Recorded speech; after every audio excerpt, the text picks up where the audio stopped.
నమస్తే, welcome to Suman TV. ప్రస్తుతం మనం ఉన్నాము కాకినాడలోని ఆంధ్ర సాహిత్య పరిషత్ పురావస్తు ప్రదర్శనశాలలో మనం ఉన్నాము. అయితే ఈ పురావస్తు పరిశోధనశాల మనకి టూ టౌన్ ఏరియాలో జిఆర్టీ గ్రాండ్ ఆపోజిట్ లో ఉంటుందన్నమాట. ఇక్కడ చాలా వరకు కూడా శిల్ప సంపద ఎప్పటి నుంచి చరిత్రలో మనం చూడనటువంటి ఎన్నో రకాల శిల్ప సంపద, శిల్ప సాహిత్య సంపదతో పాటు తాళపత్రాలు కూడా ఇక్కడ మనకి చాలా వరకు దర్శనమిస్తాయి. ఇవన్నీ కూడా మనకి చరిత్రను కళ్లకు కట్టినట్లు చూపిస్తాయి. అయితే శాతవాహనుల కాలం నుంచి తూర్పు చాణక్యుల కాలం వరకు కూడా అనేక రకాలైన శిల్ప సంపదతో పాటు మనం తాళపత్రాలు కూడా ఇక్కడ చూడొచ్చు. ప్రస్తుతం మనం మెయిన్ ఎంట్రన్స్ లో ఉన్నాము. ఈ మెయిన్ ఎంట్రన్స్ లోకి రాగానే కూడా ఇక్కడ అన్ని మనకి అనేక రకాలైన పూర్వకాలం అంటే ఎప్పటి నుంచి ఎన్నో ఏళ్ల క్రితం, వేల ఏళ్ల సంవత్సరాల క్రితం నుంచి ఉన్న అనేక సంపద ఇక్కడ మనకి కనిపిస్తూ ఉంటుంది. మీరు చూసారు కదా నంది.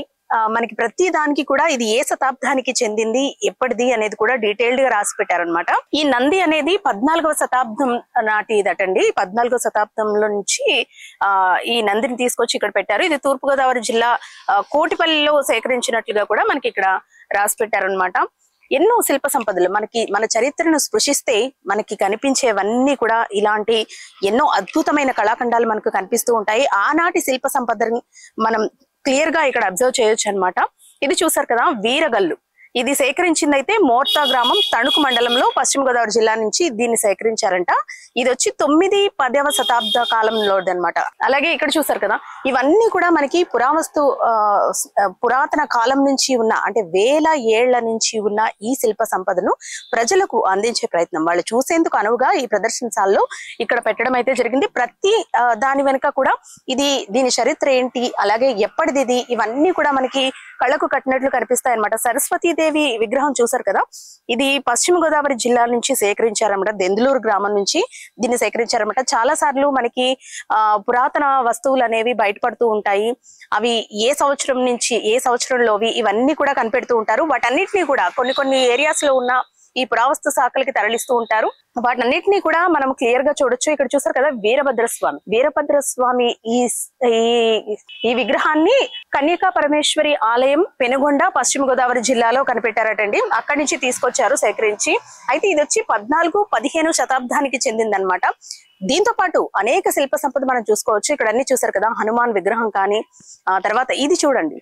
ఇది అసలు చూడడానికి మనకి ఎంత ఈ శిల్ప సంపద చూసారా ఏ విధంగా ఉందో, ఎంత క్లియర్ గా కనిపిస్తుందో. అప్పటి శిల్ప సంపద మనం చూస్తే గనక మన చరిత్రను మన కళ్ళకు కట్టినట్లే చూపిస్తుంది అనమాట. పేరైతే ఆభరణయుత స్తూపం అటండి. ఇది స్తూపము, ఇది ఒక స్తూపము. ఈ స్తూపాన్ని రాజమండ్రి నుంచి సేకరించారనమాట. అంటే రాజమండ్రిలో ఈ స్తూపం అనేది బయటపడడం జరిగింది. అయితే ఇది 13-14 శతాబ్దానికి చెందిన స్తూపం అనమాట. ఇలాగే ఇదే కాదండి, ఇంకా చాలా శిల్ప సంపద మనకి ఈ ఎంట్రన్స్ లోనే మనకు కనిపిస్తూ ఉంటుంది అనమాట. అవన్నీ కూడా ఒకసారి చూద్దాం రండి. ఈ స్తూపం చూసారు కదా, పాలరాతి స్తూపం. మనకి ఒకప్పుడు ఏదైనా బాగా పల్లెటూర్లలో స్తూపాలు కనిపిస్తూ ఉండేవి, అయితే చాలా పురాతనమై ఉండేవి. ఈ స్తూపం చూసారు కదా, ఇది కూడా అలాంటిదే అనమాట. అయితే ఇది చాలా అత్యంత పురాతనమైంది అనమాట. 5-6 శతాబ్దానికి చెందినదనమాట. ఆ కాలంకి చెందిన ఈ పాలరాతి స్తూపాన్ని పిఠాపురంలో కనుగొన్నారటండి. ఆ పిఠాపురం నుంచి కూడా తీసుకొచ్చి మనకి ఈ ప్రదర్శనశాలలో ఉంచడం అయితే జరిగింది. ఇక విఘ్నేశ్వర స్వామిని చూసారు కదా, గణపతిని సేకరించింది అయితే కలపర్రు, పశ్చిమ గోదావరి జిల్లాలో సేకరించారు. ఇది కూడా మీరు చూసారా 7-8వ శతాబ్దం. మనకి ఆ శతాబ్దంలో విగ్రహాలు ఏ విధంగా ఉండేవి అనేవి మనం ఇక్కడ చూసుకోవచ్చు. గణపతి విగ్రహం చూసారు కదా ఏ విధంగా ఉందో. ఇది 7-8 శతాబ్దంలోదనమాట. కలపర్రులో దీన్ని సేకరించారు. అండ్ ఇవన్నీ కూడా దాదాపు 6, 7, 8, 9, 10 శతాబ్దాలకు సంబంధించిన విగ్రహాలే ఇవన్నీ కూడా. ఇది చూసారు కదా, ఒకదాని మీదే మనకి ఇంతమంది దేవతామూర్తుల్ని చెక్కారనమాట. ఇది చూసారు కదా, భద్రకాళి, మహాకాళి, ఇలాంటి విగ్రహాలన్నీ కూడా ఒకటే రాయి మీద, ఒకటే శిల మీద వీటన్నిటిని చెక్కారు. అలాగే ఇక్కడ చూడండి, మనకి ఎక్కువగా బుద్ధుడు, అలాగే హనుమంతుడు, ఇలాంటివన్నీ కూడా మనకి కనిపిస్తూ ఉంటాయి. ఇది చూసారు ఎంత పెద్దగా ఉందో. ఇది 10-11 శతాబ్దానికి చెందిందట. అండ్ మనం ఆ పక్కన చూసుకుంటే గనక నటరాజస్వామి చూడొచ్చు మనము ఇక్కడ. దీన్ని అయితే దెందులూరు నుంచి సేకరించారటండి. మనకి ఇక్కడ ఉన్న చాలా వరకు ఈ శిలా సంపద అంతా కూడా మనకి దెందులూరు, తణుకు, ఇలా పశ్చిమ గోదావరి జిల్లా నుంచి ఎక్కువగా సేకరించినవి మనకి ఇక్కడ కనిపిస్తూ ఉంటాయన్నమాట. హనుమంతుల వారు కానివ్వండి, బుద్ధులు కాని, అసలు మీరు అక్కడ చూసుకుంటే కనుక అది ఎంత పెద్దగా ఉందో చూస్తారు కదా. రైట్, ఇక్కడ చూసారు కదా నటరాజస్వామి విగ్రహం కానివ్వండి, ఇలాంటి పంచలోహ విగ్రహాలు చాలా వరకు కూడా మనం ఇక్కడ చూడొచ్చు. మేడం, ఇవి ఎక్కడి నుంచి సేకరించారండి, అంటే ఏ ప్లేస్ నుంచి తీసుకొచ్చారండి ఇవి? గోపికులు ఇవి కాకినాడ లోకల్ ప్రాంతం నుంచి వచ్చింది. ఓకే, నటరాజస్వామిది కూడా ఇక్కడ లోకల్ నుంచి తీసుకొచ్చిందనండి. ఓకే, ఇవి మనకి ఏ ఇయర్లో అంటే ఏ క్రీస్తు శకం ఎక్కడ? 19వ శతాబ్దం నుంచి. 19వ శతాబ్దం. ఓకే, ఇక్కడ చాలా వరకు కూడా 19, 18 శతాబ్దాలు దొరికిన శిల్ప సంపద అనేది మనం ఎక్కువగా చూడొచ్చు కదండి ఈ మ్యూజియంలో. ఓకే, ఇవేంటి మేడం ఇక్కడ? ఇవన్నీ మొదటి ప్రపంచ యుద్ధంలో వాడిన కట్టాలు, వాళ్ళు వాడిన వస్తువులు. ఓకే, మనకి ఇవన్నీ కూడా మొదటి ప్రపంచ యుద్ధంలో వాడిన కత్తులండి. కత్తి చూసారు కదా ఎంత పొడుగుందో, వెయిట్ కూడా అలాగే ఉంటుంది కదా మేడం ఇది. అసలు అప్పట్లో మామూలుగా మనం చిన్న కత్తి పట్టుకోవడానికి బరువు అనుకుంటాము, కానీ ఈ కత్తిని చూసారా ఎంత పొడుగ్గా ఉందో, చాలా వెయిట్ కూడా ఉంటుంది. ఆ కత్తిని ఈజీగా తిప్పేసేవారు. ఇవన్నీ కూడా మొదటి ప్రపంచ యుద్ధంలో వాడినవన్నమాట. అండ్ ఇవేంటి మేడం? ఇవన్నీ డాక్యుమెంట్స్ అన్నమాట, కాపర్ ప్లేట్స్. ఓకే, అప్పట్లో పేపర్స్ ఏమీ లేక అలాగా రాసి ఇచ్చేవారు అన్నమాట. ఒక పత్రం ఇవ్వాలన్నా, రాజు ఎవరికి ఇవ్వాలన్నా. ఓకే, అన్ని ఇవి ఒక కోడ్ లాంగ్వేజ్ లాగా ఉంది కదా మేడం ఇది. దీనిలో అన్ని లాంగ్వేజ్ కలిపి మిక్స్ అయి ఉంటుంది. అండ్ ఇవి చూసారు కదండి, అప్పట్లో రాయడానికి ఏమి ఉండేవి కాదు కాబట్టి ఇలాంటి వాటి మీద ఈ అక్షరాలు అనేవి చెక్కేవారు. అది కూడా అన్ని లాంగ్వేజెస్ కలిపి రాసేవారటండి.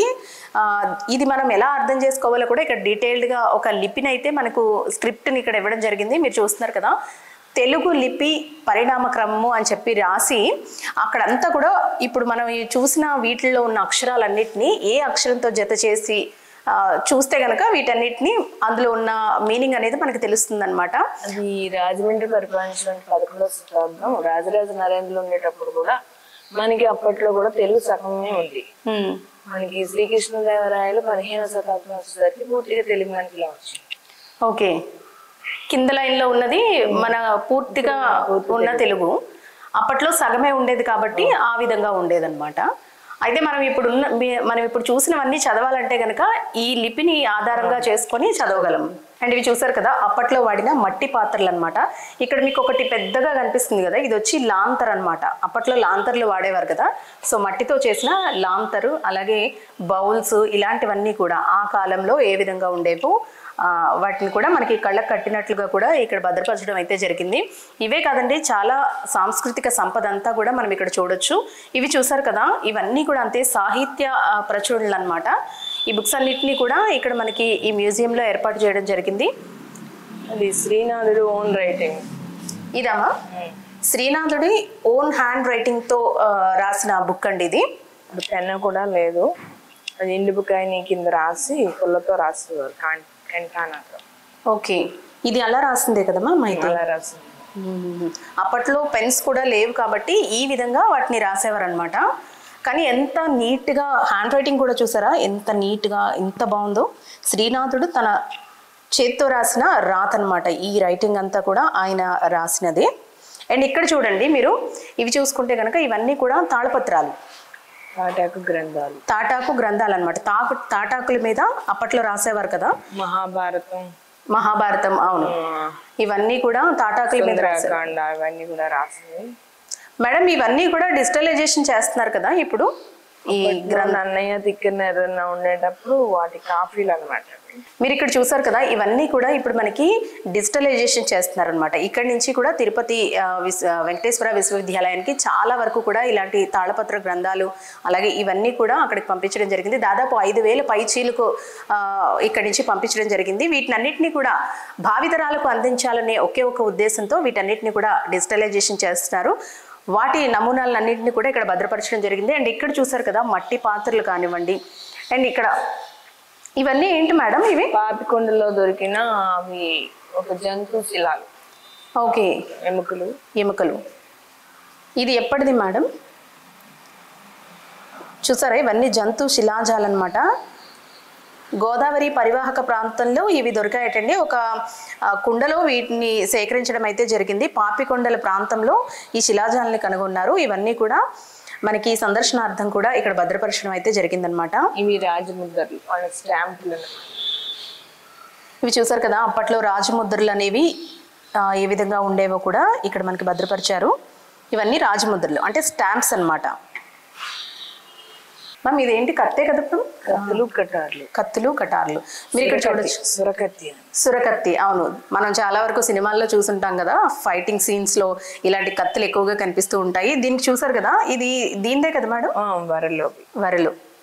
ఒక వరలో 2 కత్తులు ఇమడవు అన్న డైలాగులు వింటూ ఉంటాం కదా. సో వర అంటే ఇదనమాట. అంటే ఈ కత్తిని అందులో పెడతారు, దాని క్యాప్. అండ్ ఇవన్నీ ఏంటి మ్యామ్?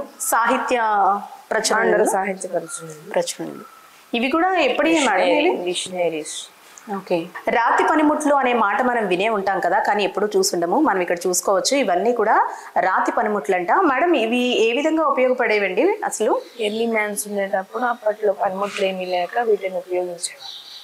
షార్ట్ వేయడానికి, అగ్గిపెట్టి రాయడానికి, రాయడానికి, ఇంకా మాంసం అది కోసుకోవడానికి.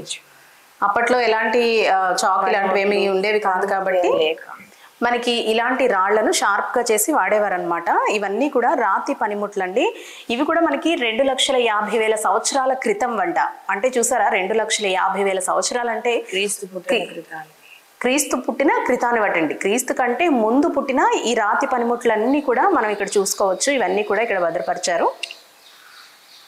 సో చూసారు కదా, ఇదైతే పిరంగి అండి. మనం చాలా వాటిల్లో వీటిని చూసే ఉంటాము, అంటే బయట కాదు, మూవీస్లో వాటిల్లో అసలు పిరంగి అంటే ఎలా ఉండేది, ఎలా పేలేది అనేది మనం చాలా వరకు సినిమాల్లోనే చూసుంటాము. ఈ పిరంగిని చూసారు కదా, ఇది కూడా తూర్పుగోదావరి జిల్లా నుంచే సేకరించి తీసుకొచ్చి ఇక్కడ భద్రపరిచారనమాట.